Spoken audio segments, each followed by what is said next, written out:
It has been a hot minute since I did my last Vanguard portfolio update video. So I'm back today with another Vanguard portfolio update. Now, if you've not watched this channel before, I used to invest my ISA with Vanguard, but I moved this tax year to Interactive Brokers, and that's a whole story in itself. So check out my old videos if you do want to see why I did that. But the plan is moving forward to occasionally every few months do a Vanguard portfolio update, because even though I'm not actively investing into my ISA on Vanguard anymore, because like I said, it's elsewhere, you know, the money that is within that account is still there and it's still doing things. To be honest with you, I actually haven't logged in to my Vanguard account and looked at my portfolio since my last update. So I'm seeing this for the first time with you, and as expected with the market and how it's been, it doesn't look very pretty, but we move forward. So I'm going to share my screen now and we can take a look what's going on. Okay, so here we are on the overview page of my Vanguard ISA. The first thing that you'll see is my ISA value. This is currently sitting at £5,851.14. Like I said, I have not invested any money into this ISA since the new tax year because I'm having my ISA elsewhere. Just to compare for you, the last update that I did was on the 25th of April. Today is the 30th of June. On the 25th of April, my ISA value was £6,232.17. So it's dropped by quite a significant amount really. And last time, my personal rate of return was at 7.27%, and it's now at minus 9.28% since the account opened, which is mad, but it's expected because the market, you know, potential recession, everything that's going on, we would expect to be seeing this. And if I look at the S&P 500, which is one of the, well, it is my biggest holding in that account, you can see that in April, which is when I did my last update, yeah, the market wasn't great, but it was up here compared to where it is now, which is down here. So my account is going to be affected. But anyway, it tells us also that my largest holding is in the S&P 500, and that makes up nearly 70% of my entire ISA. You can see available cash, which I just leave in here to pay off any account fees, and my last transaction, which again was quite a while ago, but that was the S&P 500.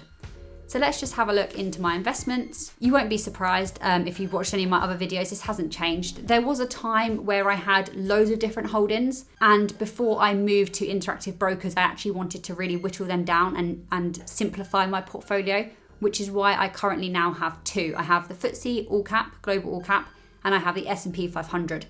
I'm aware that there's some crossovers, but I'm happy with that. We can see that the total cost of this portfolio, what I've put in, £6,186.01. And with the current value at this figure, I have lost at the moment £334.87. But to be honest with you, that is pretty much the same across all my portfolios right now. My ISA portfolio, my new ISA portfolio, my free trade portfolio where I have some individual stocks, and my crypto portfolios, they're all pretty much in the red. And that's, like I said, it's expected. I'm not concerned. If anything, to me, this is a buy-in time, but I'm just continuing as normal, really. I'm not worrying about what's happening. I'm not really necessarily trying to invest all of my money whilst it's crashing. I'm just continually trying to invest as I normally would. I don't usually show this part of my account, but I thought it might be quite interesting. So this bit here gives a real roundup and overview of what's been going on in the account. So it shows that I've lost, since the account opened, over £300. But sometimes we see that I've gained like 500 and other times I've lost money, but that's just the way it works. It goes up and down. Overall, it will go up. Investments sold, you can ignore. Gross interest, again, not very interesting. Just the interest that I've gained on the account before tax, I believe it is.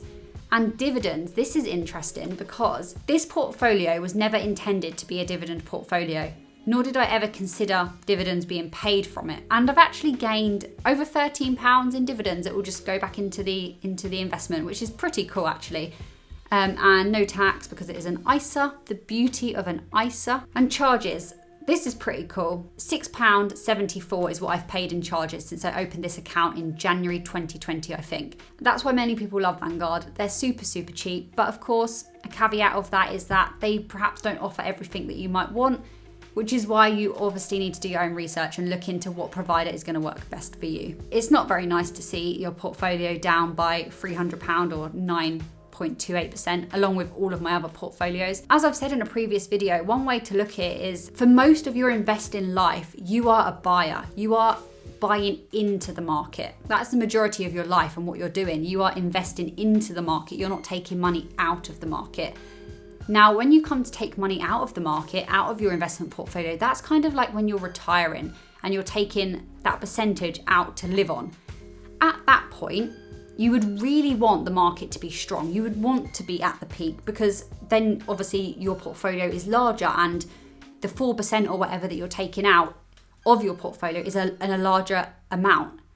But whilst you're a buyer, actually, you probably don't want to be experiencing all of those peaks. You want to be experiencing market lows as well, so that you're not just buying into the market when prices are really high, if that makes sense. That's kind of the way I'm trying to look at this. And yeah, that's my 2 cents on that. Anyway, I know a lot of you really liked my Vanguard portfolio updates when I used to do them regularly, so I will continue to do them. But I also will be doing my current ISA providers portfolio, my dividend portfolio. Not just dividend, I'm going to have other stuff going on in there as well, as you know if you've watched any of my videos. And I will also do my free trade. I do need to do an update on that. I have so many portfolios now, it's getting a bit crazy. But yeah, I will do another Vanguard one, just may come in a few months' time. I hope you enjoyed this video. Thank you so much for watching.